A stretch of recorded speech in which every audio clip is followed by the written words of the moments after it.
Hi, and welcome everyone to Ethereal Encounters Unveiled. Today we are broadcasting live on the United Public Radio Network and the UFO Paranormal Radio Network, 105.3 on the Gulf Coast and 107.7 FM in beautiful New Orleans. Well, hello everyone. Thank you so much for joining us today. And today we are not live. It is a Friday show, and this is a pre-recorded show.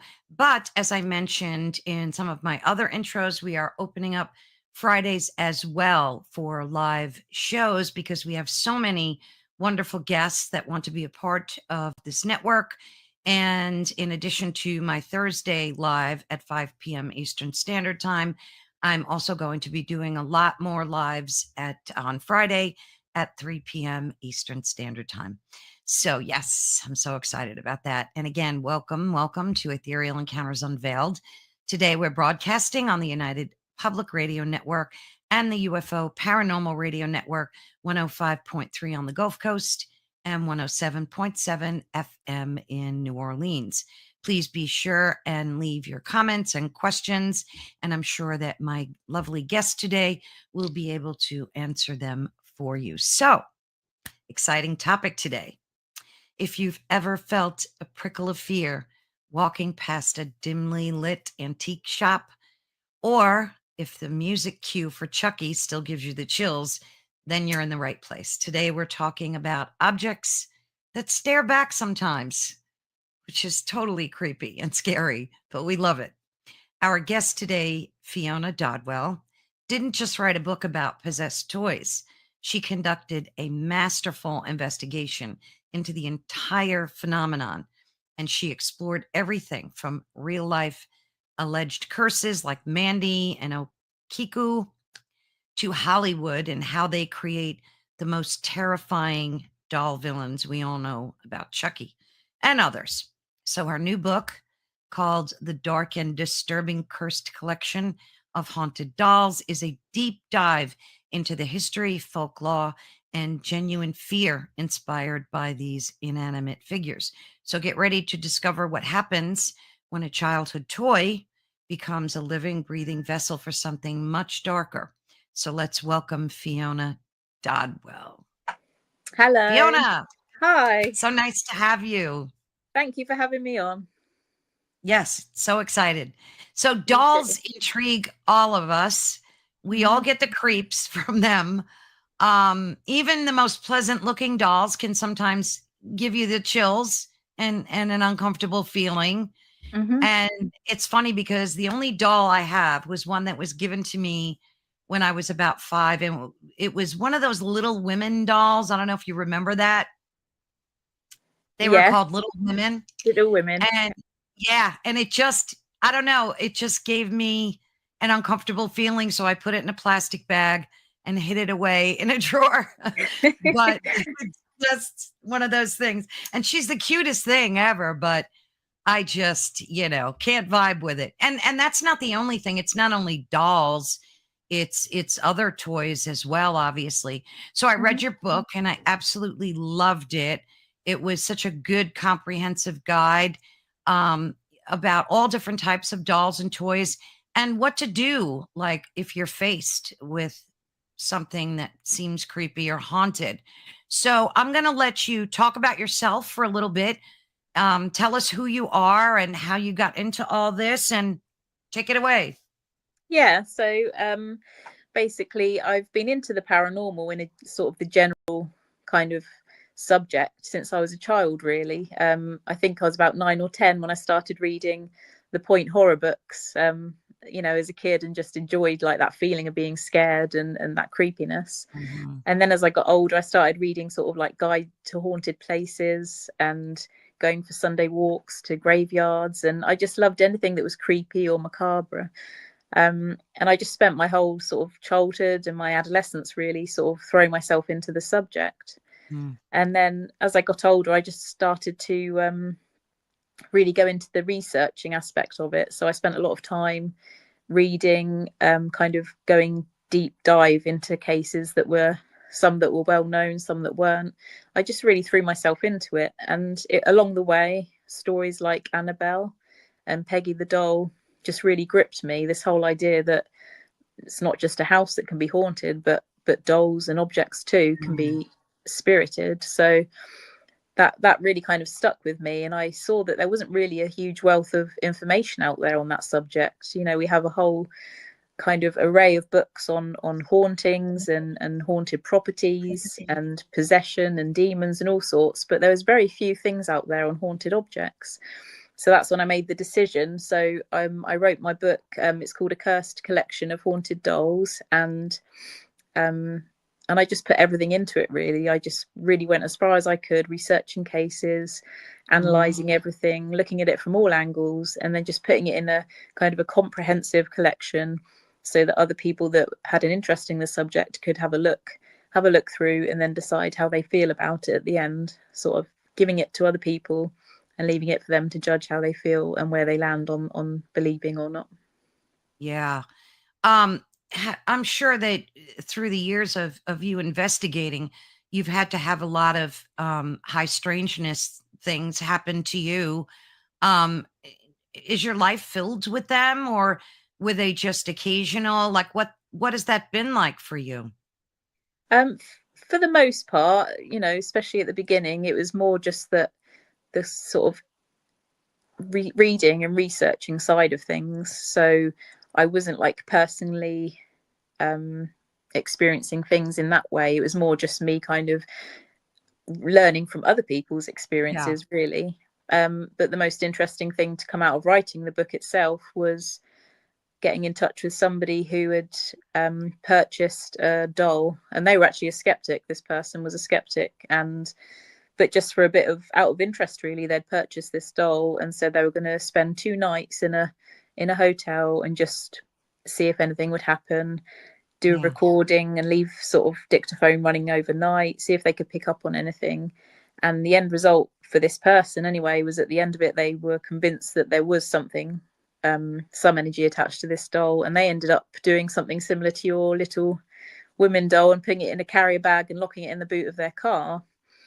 As I got in contact with this person when I was writing the book, his name's Rob, and he got in contact and he said, hey, do you want to have a haunted doll and have this experience yourself while you're writing it, to get that insight? So for me, funny enough, even after all these years of researching, this was my first personal time of being up close with something like this. So I was a bit nervous about it, but I thought, well, what better way to get an understanding than to have this in my own life and my own home? And that's what happened. Rob sent me the doll, and her name's Edna, and I do write a chapter about her in the book. And I still have Edna now. Originally, she was going to only stay with me for a few weeks, but Rob was quite keen not to have her back, and said, you can keep her. So I thought, well, then I'll keep her and live with her, and then, you know, learn myself. And that's been a really eye-opening experience. I mean, obviously, we all look to things like Hollywood and films for the drama of it, and we have these expectations from film and television, and obviously the reality is different, but there is definitely something to the experience of being around an object that's haunted. So I have had a whole variety of things happen around this doll, and felt like I was able to validate through my own experience that she is haunted. So it was fascinating experiencing that and being able to put that down on paper to let readers know what it's like in your own life to have to face that. Yeah, where is she now, the doll? She's upstairs in another room, actually. But Wow. I do post about her quite a bit on some of my pages, and I've got some footage. I keep meaning to upload things like when I've caught EVP and certain things, little experiments I've done. I've had some really interesting things, like I had a little touch sensor ball, and it can only light up if you touch it. So I thought, would it be a really interesting thing to place this light on the doll? So essentially it shouldn't be lighting up unless there's a physical push to the light. And there was a whole session I had where I would speak to Edna the doll and I would ask questions, and then when I would say, could you touch the ball and make it light up, then the light would come on and it would flash. And there was a whole kind of series of times where I experienced this, where there would be a direct response to me asking Mhm. Edna to touch the light and turn it on. And that to me was quite validating, because it was like a direct thing, and it wasn't just Yeah. something that I interpreted, it was something that anyone around me could see at the same time. So there was that, like several times I used that method. And then other times things like using EVP and dictaphone and asking questions. Like I asked Edna, can you tell me how old you are? And then a very faint childlike voice said 6, which was amazing, because it validated what I'd been told from Rob, who'd sent me the doll, that it was believed to be a child spirit. And there were other things like cold, that feeling of kind of coldness, the cold spots that kind of become a bit cliche in this kind of field, and a tingling sensation at times when holding her. And my husband, who's pretty much like he's a skeptic. I mean, he's open-minded, but he's definitely more the skeptic end. And he's had a couple of times where he's seen a figure going past, or corner of the eye movement, to the extent that he's actually got up from the chair and looked around the house thinking somebody or something's got in. Wow. And that's only happened since owning Edna too. So over a period of time, I think if there's one or two things that happened, you could then think, am I looking too much into that? But if you have enough, and you can kind of collect a whole series of evidence, then I think that's when you can build a bigger picture and kind of have faith that there is something going on. Yeah. Yeah. Are you ever concerned about, because we all know and have heard that a lot of these hauntings can be tricksters, and they can like pretend to be children. Does it ever like concern you that maybe it's not a child, or has so far it's just been really indicative that it's a child possessing the doll? I think in the case of Edna, because of the kind of activity I've had, the way that she responded to the lights lighting up, it felt like there was quite a playful energy around her. And whenever I've heard her voice on EVP, it sounds like a very sweet childlike voice. Yeah. And I know what I guess in a way you could say, well, something that wanted to be deceptive would do that. But I think it's looking at the length of time I've had her and only seen that kind of thing around her, that made me think that she is who she says she is. But if over time that changed, or other things happened that were leaning more towards negative, then that's definitely something that I would look at. And I'd certainly be more nervous of having that in my home than the thought of sort of an Yeah. instant energy. Yeah. Oh gosh, yeah. Like one of the things that, when you mention it, talk about this in your book, those Divic boxes and those things, like I've seen so many videos too, where they're just evil, you know? Yeah, And I think the original owner like buried it and gave it away, and it was just like so involved. I think he hid it away now, right? Or has that changed? I thought he buried it and left it there at last. Maybe you could that's tell folks what a Divic box is too. yeah. I mean, it's something that I've certainly read about when sort of researching haunted objects. I mean, Yeah. my specialist subject is haunted dolls. That's mainly where I come from. Although I have read about the case of the Dybbuk box, and I think the complicated thing with this case is that, as you know, when you go online, there are various versions of Yeah, the story, so that it gets to the point that it's really hard to unravel exactly. which is true and which isn't. But I mean, I believe that there's been a book written about the Hmm. case, and there's been a documentary, and I believe that the Dybbuk box at some point, unless I'm getting confused, but I think at some point ended up in Zach Bagans' museum. Oh, that's right. It did. I Um, think he bought it. yeah, I Yeah. Oh, think that that's was. I crazy. think there was a burial at some point when somebody who did have it that Yeah. did try doing that, but I think Yeah. after that, when energy and the occurrences didn't particularly settle down, I think it kind of culminated in Zach Bagans reaching out and having the Dybbuk box, and I think he has it on display in his museum. And the belief is that this box, this Dybbuk box, has an energy trapped or tethered to it, and that it's Yeah. not a good energy. It's supposed to be something dark and demonic. But yeah, it's always something I'm always quite careful to know what to say, because because of having read so many things, I find it hard to unravel, if you know what I mean. But it's a Oh, fascinating absolutely. case, really fascinating. Yeah. Yeah, I was amazed to read when I first read your book. You have a disclaimer in there. Mhm. Yeah, it's something that I spoke about with my publisher, because at one point in the early stages of the book, we were actually planning on including photographs, actual photographs of like Peggy the doll and Harold Mhm. and Robert, and we were going to sort of plan about getting permission to use these photos. And then it kind of occurred to us, actually some of these dolls have been linked to quite negative things or series of bad luck. For instance, Peggy the doll, this was back in 2015. um, this doll, when it made headlines because it was supposed to be, it was discovered to be haunted and a lot of Yeah. negative things had happened, and the owner just didn't want it. And they called in Jayne Harris, and she, in the UK, she's part of the team on Help My House is Haunted, the TV show. But at the time she was called in to take the doll away, the owner said, look, I'm convinced that this bad stuff that's happening is because of Peggy. Please take the doll away. And Jayne did, and she did her own investigations and was then convinced herself that Peggy was haunted. But once that reached the media and the mainstream media, and Peggy's face, just this innocent looking doll, made her face across newspapers and websites, there was quite a few people that were reaching out to Jayne and saying, actually, just from looking at her photo, I feel like Oh, I've been affected, which to me is quite a terrifying thought, that people just nowhere near the doll, but even just looking at a photo can say, oh, yeah. I feel ill, or I feel like I've had like bad luck, or that there's something negative since I've seen her.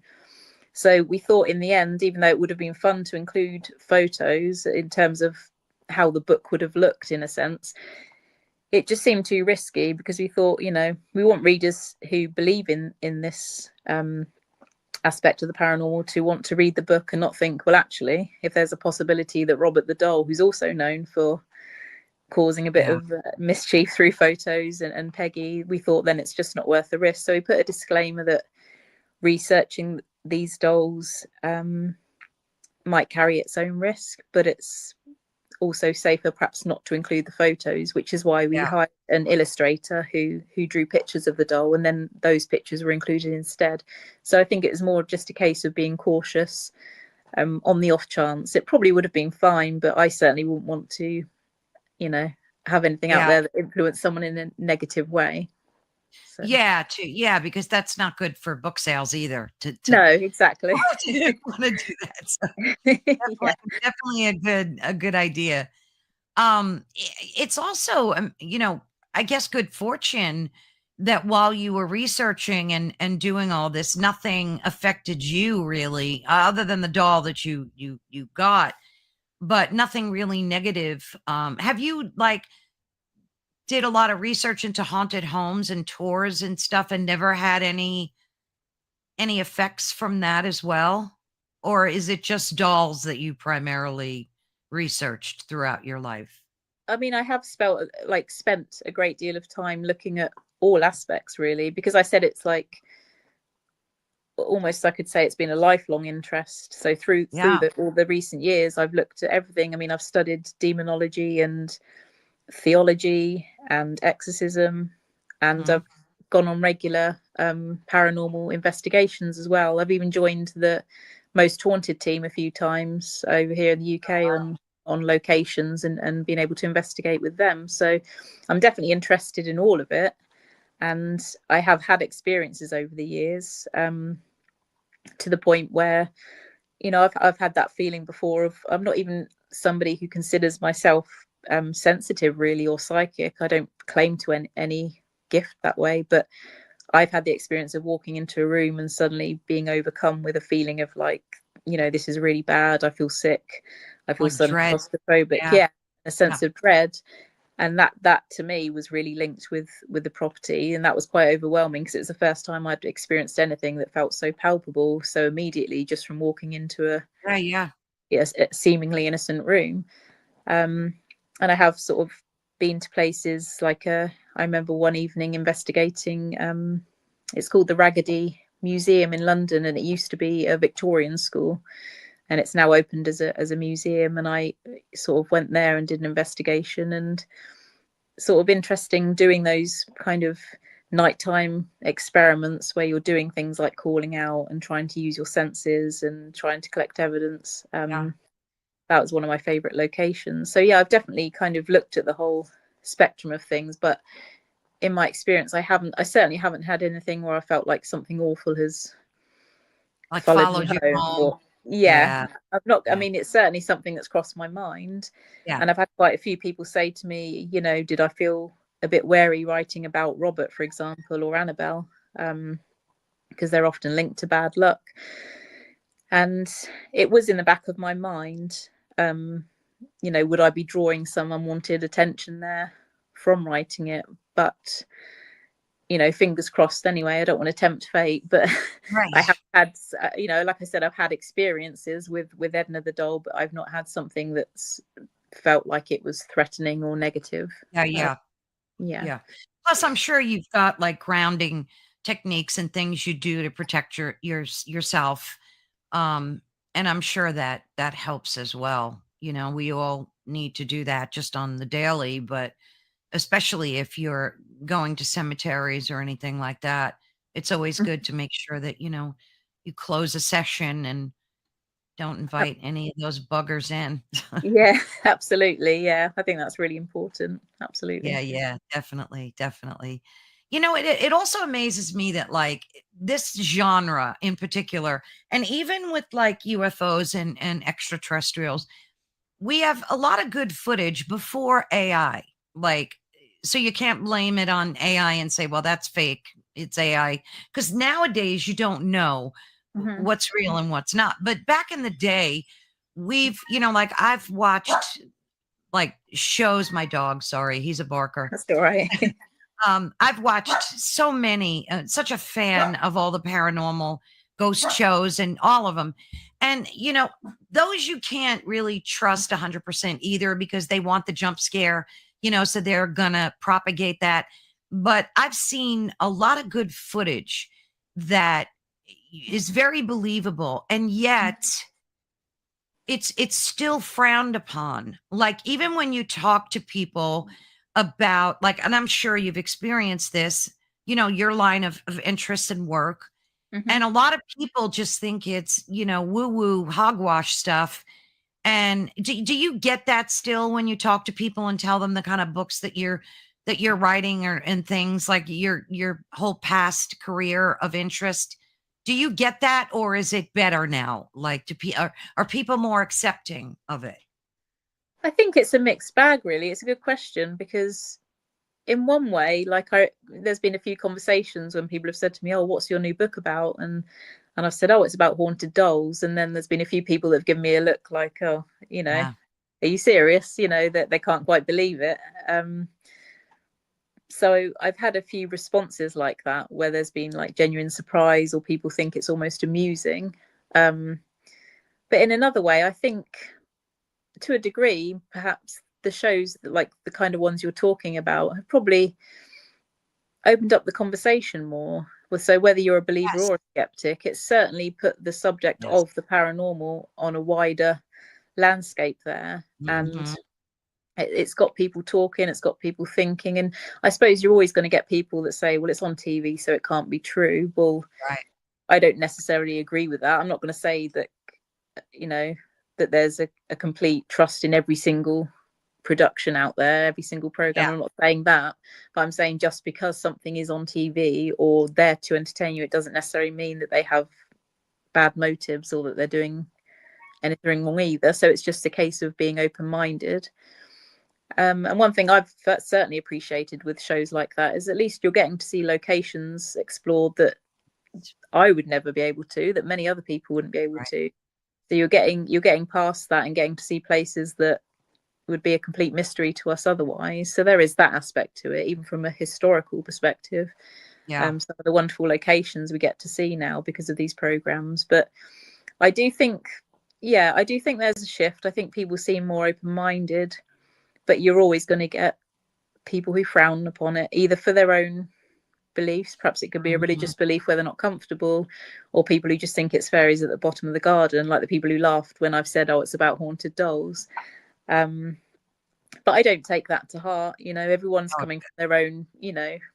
from their own personal experience and perspective. And in a way, I think films like, and I'm not dissing these films, I absolutely love films, horror films like Child's Play, I absolutely love them. But I do think that the entertainment side has given people almost a caricature mockery of Hmm. a haunted doll, So I think when people say, oh, so you're writing about a haunted doll, they're thinking of a killer doll that will Chucky. run around and chase you. Yeah. And as fantastic as that is on film, it's not what I'm claiming is Yeah. reality, if you know what I Right. mean. So it's a Exactly. whole different world, and it's a universe apart, actually, really. So Yeah.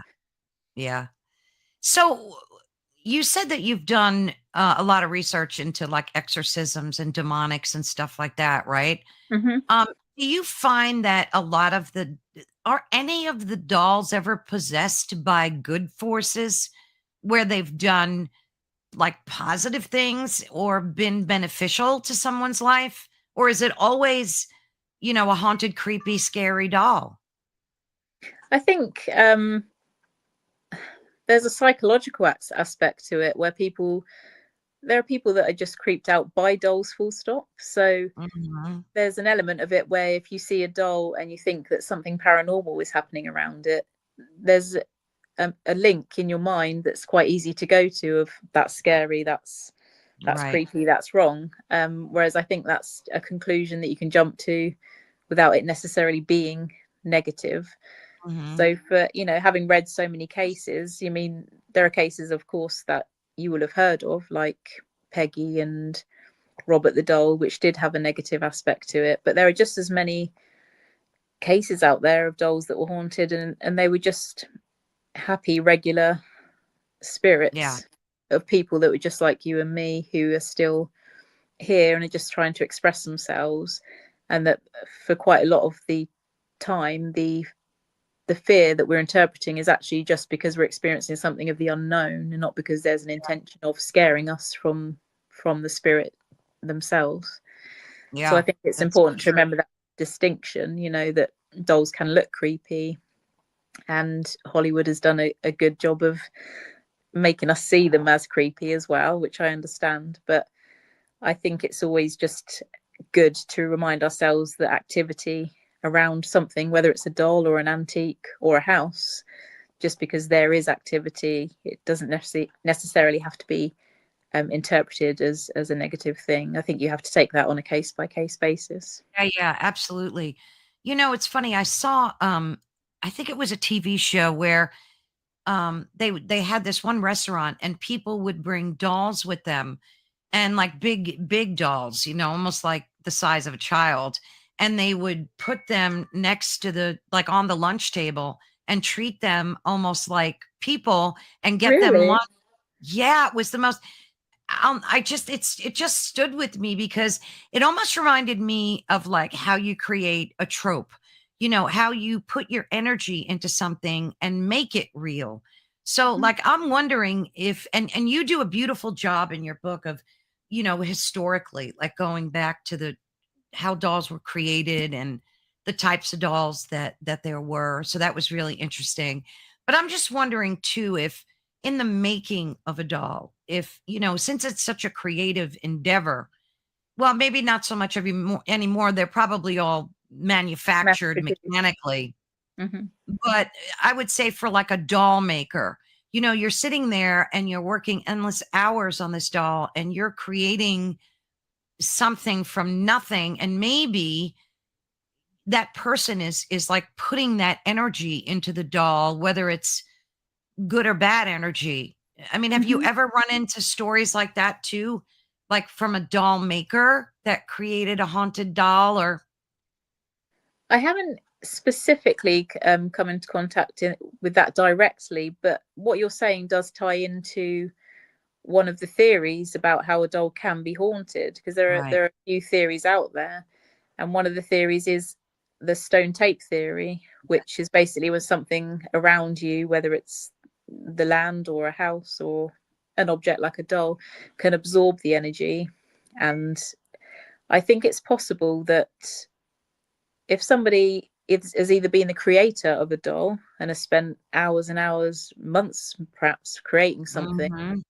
and they're putting so much of their time and their energy and their focus and their passion, probably they love what they're doing, I think it is possible that some of that energy absorbs into what they're doing. Yeah. And then at the same time, I think because human beings are drawn to dolls, we have a fascination. As you said in the book, I explore them back to their history, and there was discoveries as early as 2000 BCE and ancient Mm-hmm. Egyptian tombs.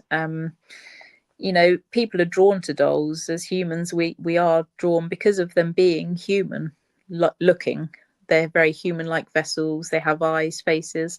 So Yeah. that is one of the theories too, is that if there is a spirit and that there is an ability of spirit to inhabit or link to an object, no matter what that reason might be, we might not necessarily understand why, but it would make sense that a child or a grown-up, whoever they are, might want to link with a human-looking vessel more than they would something else that's lying around. That just to me makes sense, if you know what I mean. If there's a child and they see a doll that looked like them, or a doll that they looked like when they were, Yeah. like looked like them, resembled them, or perhaps looked like a doll that they owned when they were a child, perhaps. I think there's something to that, to someone being drawn to something that is a human-like thing, that has arms, legs, a face, hair, and that kind of a representation of the human form might be why a spirit's drawn to inhabit or be connected to an Yeah. object like that. It's also interesting to me how it's the majority of women are doll owners. And maybe because we're taught that growing up, I just think it's so interesting how I think intuitively too, a boy will just pick up a truck and a girl will go for a doll. Mm-hmm. So, and I wonder if there's some type of spiritual connection there too. Because let's face it, women, I think, we're a lot more communicative and more emotional. And maybe that ties into the whole doll thing as well. Mm-hmm. I don't know. It's such an interest. Yeah, I think that's definitely possible, because there's that emotional maternal link too, isn't it? As young children, Yes.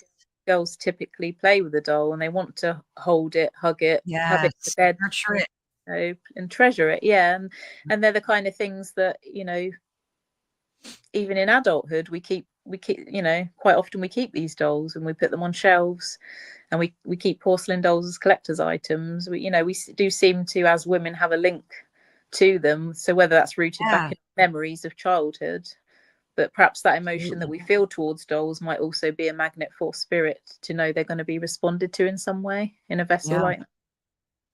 Yeah, too. You see a big push with those baby dolls that the women are buying and treating them like real babies. They're putting Yeah, them in carriages and feeding them and changing their diaper, and it's like bizarre, that whole yeah, movement. they're called reborn dolls, I Yeah, believe. um, reborn.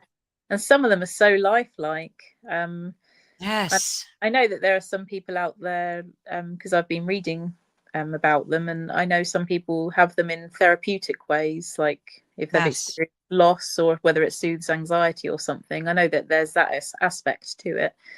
But I certainly have wondered, actually, with the amount of detail that goes into these dolls. A lot of artists spend a lot of time making them, as you mentioned earlier, and they're made Uh-huh. to be so beautifully lifelike. Some of them, if you see Oh, them from a incredible. slight distance, you would believe that there's a newborn baby in that Yes. pram, and you have to wonder, perhaps, is there going to be some kind of psychic imprint from this activity of a mother perhaps Yeah. that's grieving or anxious, holding on to this lifelike doll, Yes. is essentially becoming a vessel for all of that energy and emotion she might be feeling. So Yeah, that's because a definitely. lot of them lost children and then, through miscarriage or stillbirth, and then they go get these dolls.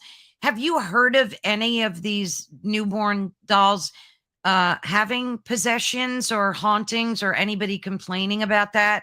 Or is it too new, maybe? Yeah, that's one of the things. I think it's crossed my mind that this could be something we hear about more in the future, Yeah. because it's become quite a modern thing, and it's quite a relatively new thing. I have wondered whether we might down the line hear something Yeah. from these reborn dolls. But because I think of this timing, at the moment, it's not something I've come across yet, but it will be interesting Yeah. to see in the future. Yeah. It'd be good for you to track that and see if, Yeah, if absolutely. anything comes of it. So in your book, you talk about several ways that an object can become haunted. And as we mentioned, one of them is the stone tape theory or psychic imprint. Mm-hmm. You talk about spirit attachments, cursed items, or conduits. What's the most, I guess, common one that you've seen when investigating these dolls? I think that, I mean, there are examples of all of those, but I think the most common one is spirit attachment itself.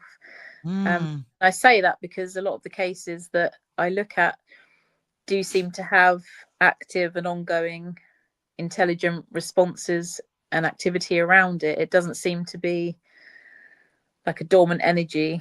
It doesn't seem to be like there's a replay of things around this item, or necessarily like repeats of something around the item, or mm, in cases of a curse that doesn't seem to be evidence of something extremely negative or worrying happening. And yet if there's kind of something that seems active yeah. in a current way, something, like Edna the doll, who's able to give you answers to a question in that moment that you're doing your experiment, or touching the light in lifetime and you're asking something. I think there's a lot of cases like that. That's what I've certainly Mm, found anyway, that there's more yeah. likely to be spirit attachments to objects rather than curse or stone tape theory. But I do think there are examples of all out there.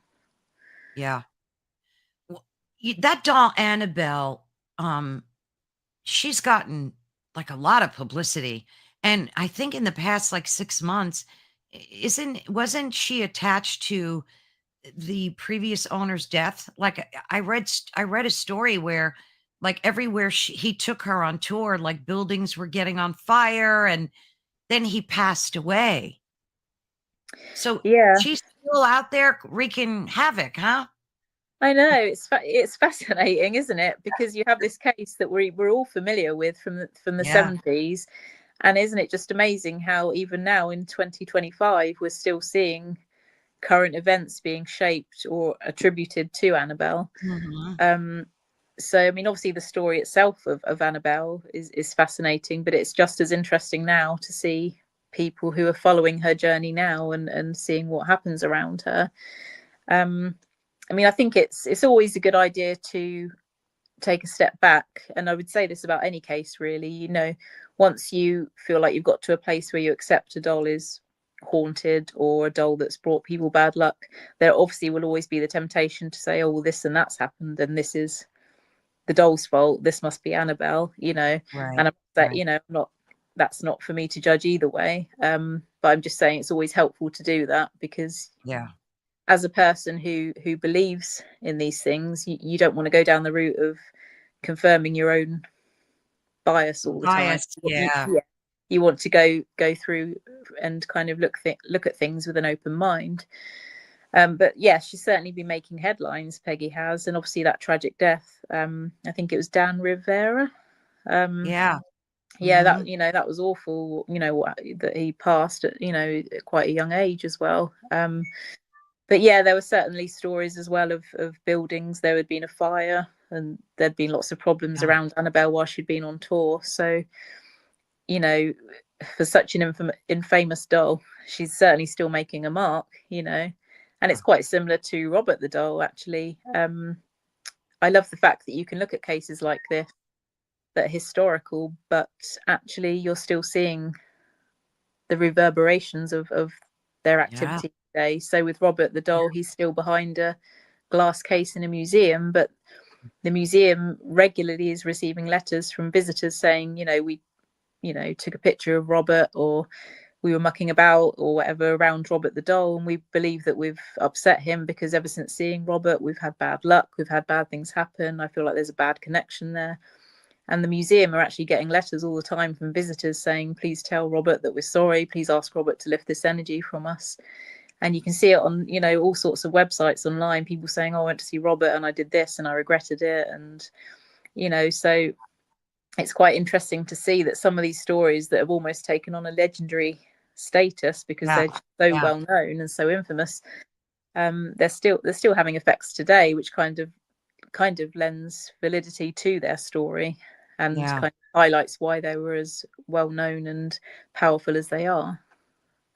Yeah, and I don't know. I think a lot of it, like you were saying, you can just take your own bad luck in life and kind of navigate it around having to see Robert or you know, in a museum, because Mm-hmm. there's even stories of people going to haunted locations and taking back a pebble, and they would take a rock home from a location and then Yeah. have really bad luck and blame the rock. Mm-hmm. So, you know, and like you said, it's so hard to discern because it could very well be, but then again, who knows, you know? Yeah, that's the tricky question, isn't it? Yeah. And that links into an experience I've had. You know, when I was researching the book, I got speaking to somebody online, and they said since discovering this particular doll in their attic when they were going through things in their home, they found this old rag doll, and they said they're convinced that everything that could possibly go wrong has been going wrong since they found this doll. And Wow. they said, you know, they don't want a lot of money, they don't want a big deal about it, but they'd be willing to let me have this doll. And you know, whether I was being completely stupid, perhaps I was, but I said, okay, then, you know, send this doll over. I'll be open-minded. I'm writing this book, we'll see what happens. And so they sent the doll over, and you know, the interesting thing is this person seemed very genuine. I don't have any doubt Yeah. that they believed what they were saying, but Yeah. I've owned the doll now for many months, and I've not had one single thing, even in my own little investigations to see if there's energy there. I've had nothing come back Nothing from that. negative or bad. Yeah, Yeah. nothing negative, and no activity at all. So, you know, I'm not saying that the person was not being genuine, but it kind of lends itself to what you were saying. You can have this experience of, oh, I found this creepy looking doll. Oh, actually, hasn't a lot of things been going wrong? I bet it's this doll, and you can make that link and then start looking for it. Yeah. So, but in my experience, nothing has happened with this doll unless she's laying dormant and wants to take me by surprise at some point. Oh, Hopefully geez. not. Let's hope not. Let's hope not. Yeah. I doubt that, you know, and I don't know. I tend to think that a lot of it is self-created. You know, it's like anything else. If you think about something long and hard enough, you will it, you know, you will Hmm. it to happen. And I think a Yeah. lot of that could happen with and on the flip side of that, a lot of stuff is haunted, is legitimately, you know, haunted. Have Hmm. you seen any dolls that went through like exorcisms and then were okay? Like I can't imagine why, you know, some like a priest wouldn't want to do one on Annabelle or on Robert or any of these troublemakers that are out there. Like, have you witnessed any of that where Um, it's been successful? yeah, no, I haven't witnessed that. And it's an interesting point you make because it's something I thought I would come across more Yeah, in learning about these cases, but it doesn't seem to be something that I've, you know, been able to find a lot of, because it's something I thought I would have seen, like stories, sure. accounts from people saying, oh, they called in a priest and an exorcist. Mhm. I mean, I'm sure that it must have happened to some people out there. It's just not something that I was able to, for now anyway, when I was writing the book, not able to find. Yeah, Um, I think, you know, in a lot of the situations, the one thing that I have noticed is that most people, when they're faced with a haunted doll, especially if they perceive it to be negative, is that rather than going down that exorcism route, you know, people do often turn to outward help, but it doesn't seem to be down that specific route so much. I mean, people are wary of destroying the object. You know, people say, oh, why don't you just chuck it out or yeah, break it or whatever. But I think there's a wariness there because people don't understand. They're not quite sure. They're thinking, well, this is energy. What if I anger the spirit? Or what if the spirit's not attached to this object and then clings to me if I destroy the vessel? So right. there's a bit of wariness there. But they do often look to the outside rather than trying to face it alone. So I think there have been like people who've called in priests for blessings. I think that people have gone to mediums and psychics they trust to kind of get more Mhm. information on what they're dealing with, and binding rituals and things like that. But in terms of exorcisms on objects, that's not something I've directly come across. Yeah, it's so interesting. I remember an old Twilight Zone episode of a doll that, did you ever see that one where a doll was given to a little girl Was it and Tina? Tina the doll, I think. I think it was Tina. Yeah, she was awful. She tripped people going down the stairs and did all sorts of Yeah, horrible stuff. very And that, creepy. yeah, and that, kind of solidified, like, as a young girl, because Hollywood really does propagate this stuff. There's so many I can think of. What about that movie where, oh, I forgot the actress's name. It was like an African kind of doll, and it had a knife, and it was like chasing her through the house, stabbing her, and then it possessed her in the end, and you see her sitting there with the knife. Did you ever see that one? Yeah, I'm picturing it in my head. I can't think of what the name is. Oh, I'm that pretty one was sure a I just can't think of the name, but I can yeah, I can't think of it either. I I've think got her the name. image of the doll in my head, but Yeah. It was, that one was a horror, man. There are so many instances. And I remember another one. I had to be maybe 5, 6 years old. And my mom and dad must have had this movie playing in the background. And it was black and white. And it was this doll that I remember that it crawled. They had it in like a bassinet or something. And at night, when the people were sleeping, it would crawl out, and it had this long thing that looked like a huge pin, and it would stick this pin in the person and like possess wow, them. And me as a little kid, I remember the effect that that had on me. that sounds See, traumatizing. it was. So this stuff, my point is that this stuff goes back a Mm, long ways, where Hollywood likes to propagate this fear of dolls in us. mhm, And I just wonder, like, and I mentioned before, could these be tropes where we are creating a lot of these haunted objects? Because, like, you go in an antique store too, and let's face it, we've all heard stories of people buying vanities that are haunted and take them mhm, home, and their luck is just horrible after that. So, how much of absolutely. that, yeah, how much of that did you run into? Not dolls, but like haunted objects where people bought stuff in an antique shop and they came to you and said, "Oh my gosh, I bought this dresser and my life is living hell." Well, there were certainly cases that of people, individuals. There was one lady who I wrote about in the book.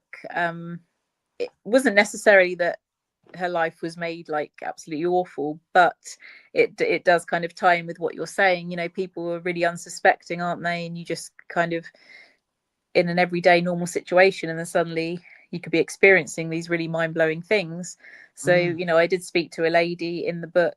She very kindly agreed to be interviewed because she's a person who restores dolls. She Oh, kind of works on old dolls to kind of just get them looking good again, or even refashion yeah. them to make them look different.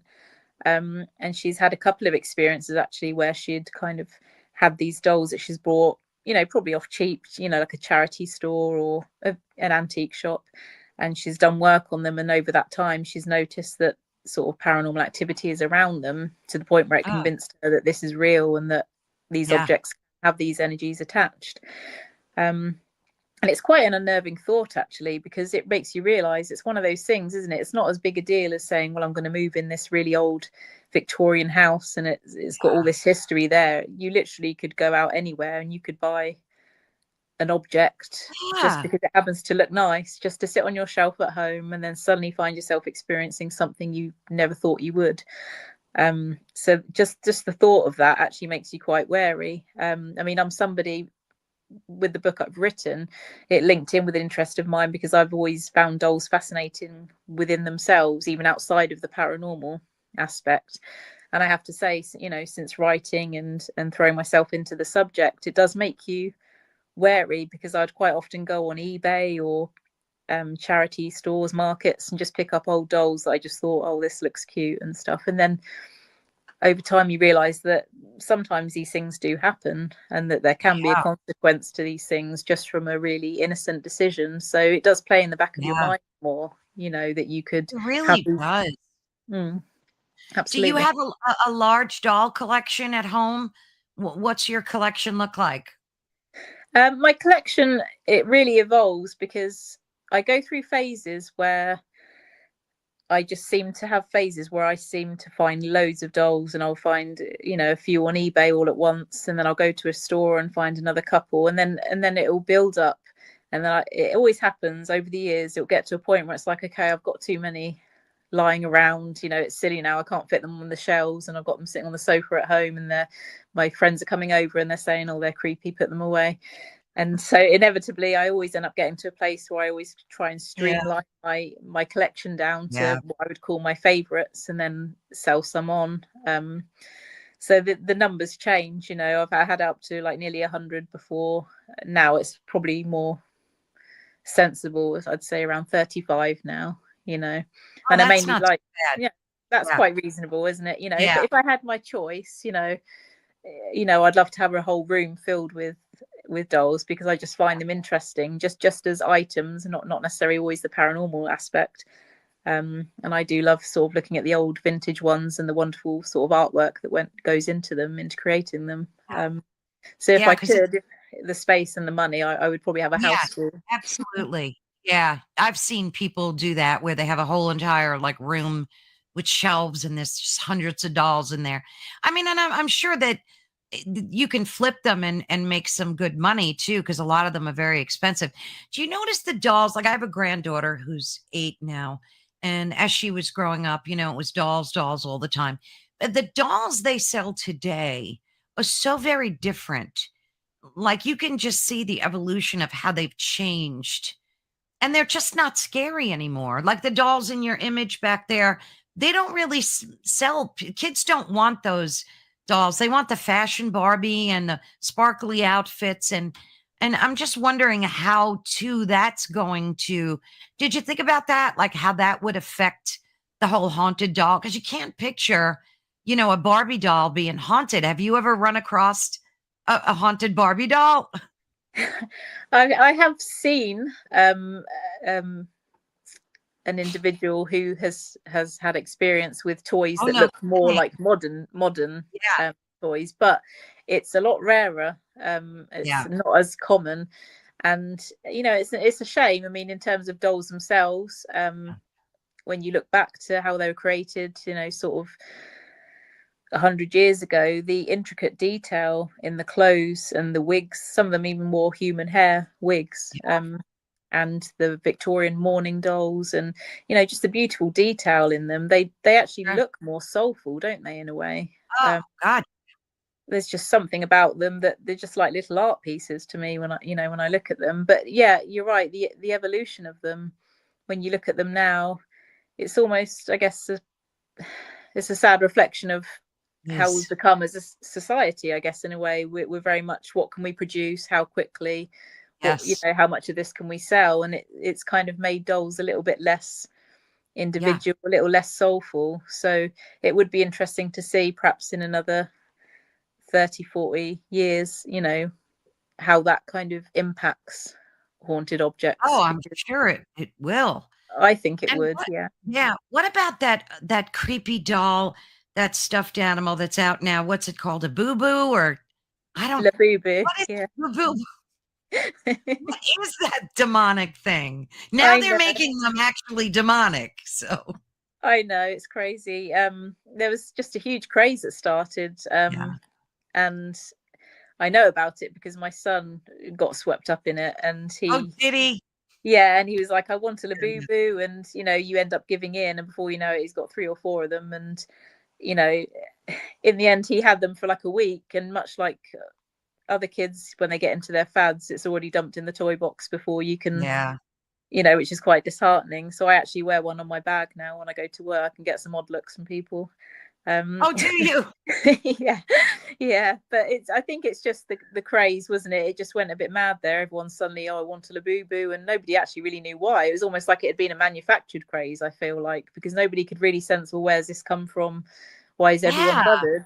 But then you started to see on the internet people saying, they feel like there's a negative undertone to it. There were people making accusations like there was some kind of symbolic basis on Pazuzu, the demon. Yeah. And that, much like the toy craze itself, I couldn't really pull apart where people were getting that from, but I think it only added to the interest, if you know what I mean. Yeah, that's what I mean by tropes, because I think that we're creating a lot of this. Like this Labubu thing. I mean, it does look a little creepy and demonic though, doesn't it? Yeah, the It faces look a little bit. does. Yeah. Yeah. And then I think that, because of that, it just takes a whole different turn and it just becomes this like haunted thing. People are saying their kids are getting possessed from them. Like, I don't know. It's crazy. Have you read that online? Have you? Yeah. Yeah. Wow.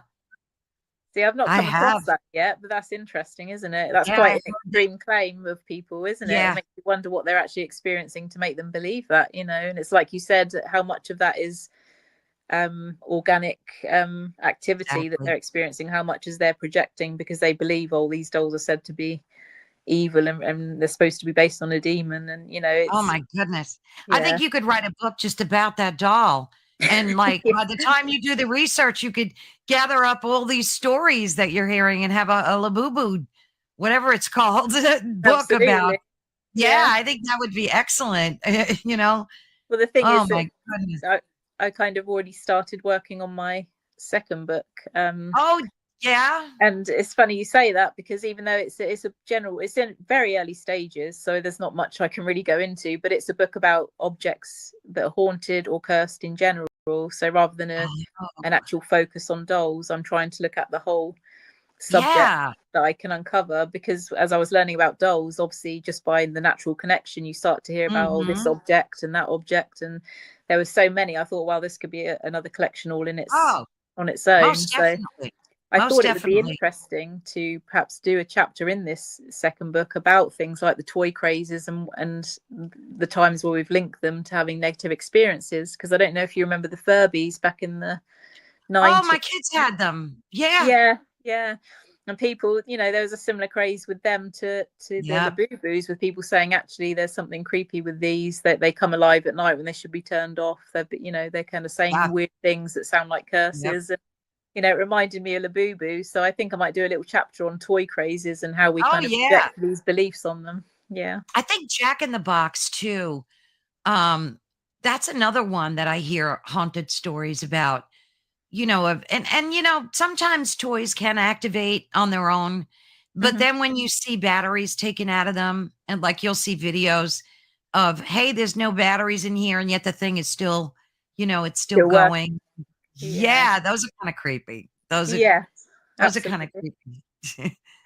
So you interviewed, how many people did you interview that have actually had possessed dolls in the book? Was it a lot, a little? Like, what was that like for you? There's quite a few, and some of the names you might recognize and some that you won't. I mean, I interviewed Patti Negri. She's the medium on Ghost Adventures. And I interviewed her because she owns a doll that Oh goodness. Yeah. she believes is haunted, and she's had that doll for quite some time. So I thought it would be really valuable to get her insight because of her gift as a psychic medium, as well as owning an item like that. I thought that would be really great to include her in the book. So I interviewed her and put down some of her experiences in it. And I also spoke to Jayne Harris, who's in the UK version of Help, My House is Haunted. And because she was heavily involved in the Peggy the doll case too. So it was really interesting speaking to them. And I also interviewed Anthony Quinata, who was the owner of Harold the doll. I don't know if you're familiar with that case or not, but he purchased Harold the doll because he wanted to have an experience of his own, wasn't sure whether anything genuine would happen, but he purchased the doll, and in the end, he had so much bad luck that he was Oh just my utterly goodness. convinced that, what have I done? These bad things that have happened. So I spoke to them, and a few other people, just everyday people like you and I, who either collect these things because they want to and they're quite comfortable with having that in their home, or other people that were quite unsuspecting and just it happened to be sort of like an accident of just Yeah. inviting it in their home without knowing, by buying something innocently, Yeah. really. Yeah. So there was a whole, Yeah. wealth of information from the people that were willing to talk to me. It was really interesting. Oh, I'll bet. I even remember hearing a story about a woman and a husband and a wife who went to Africa and they bought masks, those African masks. Oh yeah. And yeah, and they were terribly possessed and like destroyed their lives. And, I mean, it can happen to anything, like you said. What about, I think it was in chapter 3 or 4 of your book, you talk about Edna and Bonnie. Why'd you devote like a chapter to them? Yeah, because I think it was just interesting to have that experience, to be able to give that insight as somebody who was putting this book together. I just thought it added a whole new angle, just an interesting experience that I was having with these dolls, to show ways of investigating them, ways of approaching them to see how you could validate whether they were haunted or not. Mhm. And I just thought that was interesting. The book started as me collecting other people's experiences, and then I thought, well, it'd be great to try Why and not for my stumble upon. own? Yeah, Yeah. and that's how Yeah. Edna, Bonnie. With Bonnie, I did have some kind of experiences that were quite notable, but it by far Edna was the one where it was like, well, there's no Oh, doubt yeah. for me. Yeah. Um, You've done enough testing on her to yeah, kind of validate that there's something going on there, right? yeah, absolutely. So I think, I need to go through, because I have filmed and kept a lot of files on my computer, and I keep thinking I need to kind of put them together and then start putting them online properly so people know where to find them, because it'd be really great to get other people's perspectives, when they see Yeah. bits and pieces of the evidence that I was able to capture. So Does she ever do anything mischievous, like misplace your car keys? Have you noticed anything like that? Where, I mean, if it's a 6 year, I think you said like a 6 year old spirit, um, typical 6 year old girls do mischievous things, right? Have yeah. you noticed anything like that since you have her? Where, like you lost your keys, you can't find your earrings, and these things never happened to you before. Does she move stuff in your house at all, or? Well, there's certainly been times where, the light that I mentioned to you was quite interesting, because I had a feeling that if there's a child spirit here, that she would be attracted to this little light. It's just a little Yeah. round light. It would only light up if it's touched. And there have Like been a times. cat toy, right? Sorry? Is it like a cat toy where it Yes, lights up that's it. and yeah. Yeah, yeah. So it's really should only be going off if it's physically touched or pushed. And I found that quite a fun thing to try, because I thought, well, it's just fun to see. It's something that gives you an immediate result or not. So I'd use that with Edna quite a bit, asking her, if the answer is yes, can you touch the light? Or if you're there, can you touch the light? And there was a lot of times where I had the direct response, but there was some more unexpected occurrences with it. Like I remember being in bed one night and I hadn't used the light for a long time. The sensor light, the cat ball light, had been in the same position on the doll for a long time, and I'd just had a busy few days. And I remember going to bed a few nights in a row and sort of being woken at 2 or 3 in the morning with the light flashing on and off, on and off, Oh, which is wow. actually quite unnerving, because when you're not expecting it, when you imagine waking up in a really dark room and then all of a sudden that light really feels like it's really, Yeah, yeah. flashing and it waking you up, even though it feels like an innocent thing, there's that moment, isn't there? You're sort of woken in the middle of the night from your sleep to Oh something you're gosh. not expecting, and that was unnerving. But then I tried to perceive it in that kind of, well, if there is a little child here, she's there, she knows I'm sleeping, is she being sort of a bit mischievous and playful in Yeah, that sense? exactly. So that's how I Exactly. perceived that in that case. And there was times as well with like tapping, the room. I keep her in my bedroom. I don't know if I must be crazy, but she sits on a little shelf in my bedroom, and there have been times where I've experienced things that I hadn't before owning her. So getting these sort of little playful taps that kind of emanate from where she is in the room. And obviously over time in your own house, you do get used to what's normal noise for your Yeah. property. Yeah. So I knew that this to be something that wasn't usually there before having her. It wasn't a sound I was accustomed to. So, and that happened quite a few nights in a row, and still happens now occasionally, where I'll hear this little tiny, almost dainty tapping Yeah. around. Yeah. And I've caught her voice, which always sounds quite innocent and sweet, really, on my recorder, even calling my name. What has she said to you? Has she said anything, like that you can make out? Like, was it a sentence or is it just words? What's it like communicating with her?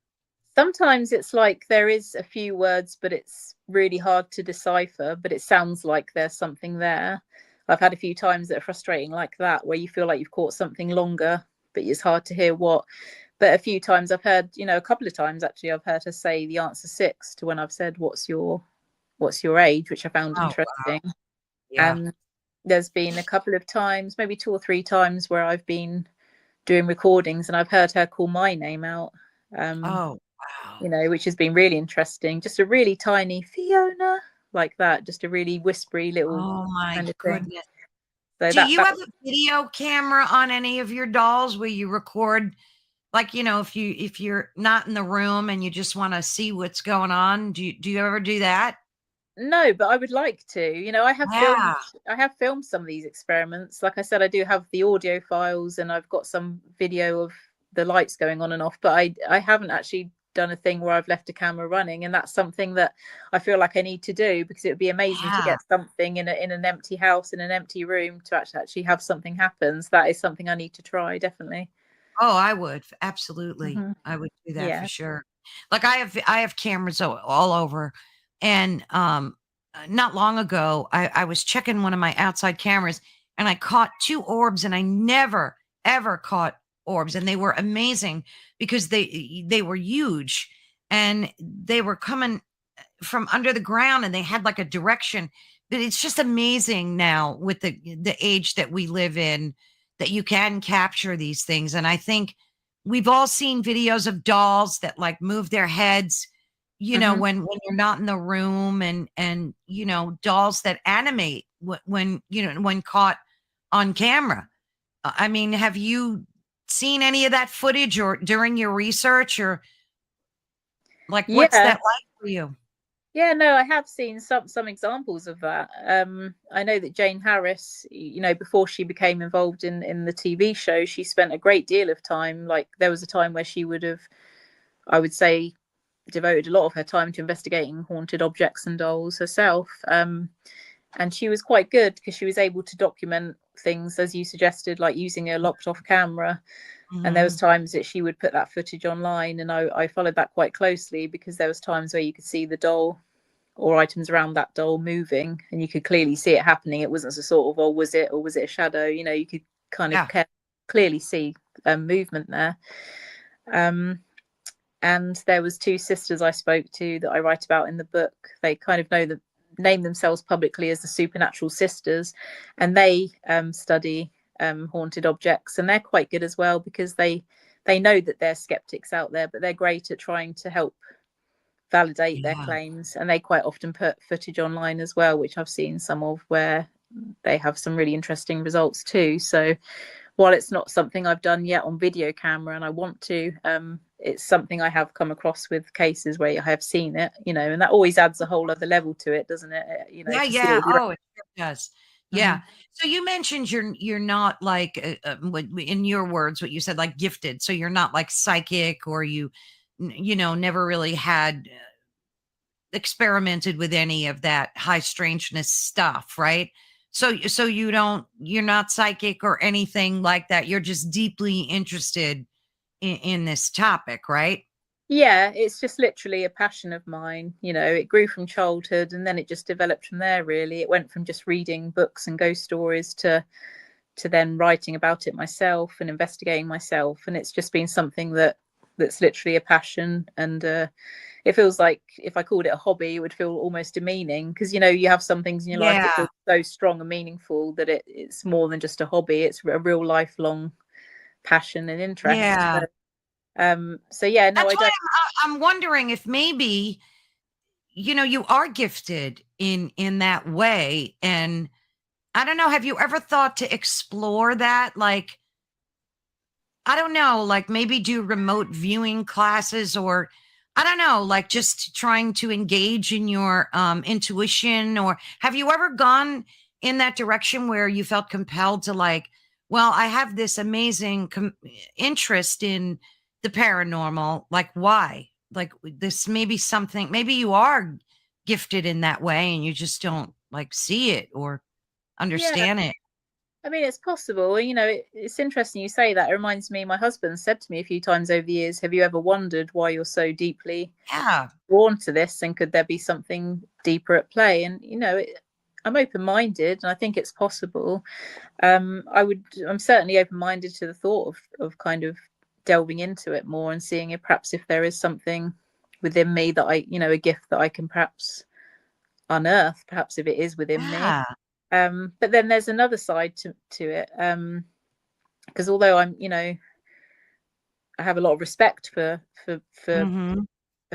there's a few mediums that I know and I have respect for their work, but I think there's something valuable in having somebody that's coming into it without saying, I'm seeing this and I'm sensing this, and actually just saying, look, this is what I found, this is what I've researched, and it makes it an even playing field. Then I'm not seeing something that you can't see. I'm Oh, I'm I see. literally putting something forward there that anyone has the ability to access and see for themselves what I'm seeing, and then for them to make their own judgment. So I think that's one way that I've been Yeah. looking at it. But in terms of a Yeah. personal interest, I would be interested to know if there is something deeper there. Definitely. Yeah, that's a good point. So you're kind of bringing like a scientific, aspect to it, where you're objectively looking at the field and, taking notes and doing your research. And that's like cool because it is a different, you're not a medium coming with, intuition or prophecies about things. So I get what you're saying, and that's great. That's a nice way to balance it, I think, right? Yeah, because like I said, even though it is interesting to look at it from someone who has that insight, there is something nice. When I've gone to paranormal investigations before, or watched TV shows with them, it's I've always found, for me, the most interesting thing is the thing I can observe myself or see Yeah. myself, and I think that just makes it a nice experience for other people that are either Yes. reading your book or watching your shows, that they can be part of that too and take what they want from what they're Yeah, seeing. I like that. I like that. What about voodoo dolls? Have you ever had an experience with one of them? Or, I mean, you mentioned them in your book, and I find them particularly creepy because there's a lot of emotion and raw energy behind the intention of a voodoo doll. Like, they're created with a specific reason, and I think that's to harm, right? I mean, I've never seen a voodoo doll that had pink ribbons and kisses on it, right? It was always something nefarious. It has that negative connection, doesn't it? And I think, Yeah. even when we know very little about, even for somebody who pretty much says they won't know anything about a voodoo doll, you only have to mention the name and they have that mental Yeah. connection there, that it's something that's meant to do harm. And I mean, I did touch upon it in the book. There is a few couple of pages that I went into the subject, and it turns out there is a kind of a double layer there, a bit of a misunderstanding with voodoo dolls. I think they have been used in certainly in the past for like religious practices and for curses, but that's, from what I gather, not entirely the whole picture, if you know what I mean. I think that Mhm. much like with horror films with dolls, I think some negative aspects grip people's imaginations more, and then that becomes the bigger narrative, if you know what I mean. So that in terms of dolls in general, there have been dolls that have been used in with that purpose of putting a Yeah. curse on somebody, or it's been used in some kind of binding ritual or a religious rite. Yeah. So there is certainly a spiritual dimension to dolls historically, and that probably gives us that sense of nervousness around dolls in general, because you kind of start to look at them through that lens. So yeah, it's so Caroline, awesome. sorry to interrupt, I'm just really worried that I'm going to cut off, because remember I said I'm not on my laptop, and my Oh device yeah. my Okay, device well, my device keeps giving me a warning it's going to cut me oh, off. it's going to cut you off. Yeah, because you're having a problem with your camera. Well, thank you so much, Fiona. Keep us in mind for when your next book comes out. We would love to have you Absolutely. back and further the discussion. Truly fascinating. And it was such a pleasure getting to speak to you. And I will put the link to where folks can find your link tree in your book. And thank you so much. It's been a truly a blessing. That's okay, and thanks for your time. It's been so lovely to talk to you. It really has. So hopefully we can do it again, and I'll be a bit more organized with my gadgets next time. Oh, no worries. We will do it again. Absolutely. Okay. I'll talk to you soon, dear. Yeah, take care then. Take care, Bye. hon. Bye-bye. Bye. Well, that was truly a fascinating discussion. It certainly has held my attention throughout my life, as with, I'm sure, many of you. So we want to thank Fiona. Thank you so much for your time and guiding us through this dark and disturbing collection of haunted dolls. And after hearing these stories and all of your meticulous research, it's clear that it's a fascinating subject. Everybody's fascinated with objects, and it's not just about jump scares. It has a very deep historical meaning, and it touches a chord in each of us. So whether you're a skeptic or a believer, I think that this book will be perfect for you to read, because it kind of forces you to ask, when we discard something or decide to get rid of something, does it truly ever leave us? And what happens when the spirit within it decides to claim an object that is meant for only play? So, I mean, you might want to think about it. Don't forget, pick up Fiona's book. It's an excellent read. It's a quick read, and it's not only for doll lovers, but I think for everyone to enjoy. So, please leave your questions and comments. I'm sure that Fiona will be able to get to them. And again, we will have the link to where you can find everything about Fiona, all of her social medias. She's absolutely joy to be able to speak with. So thank you all again for joining us today.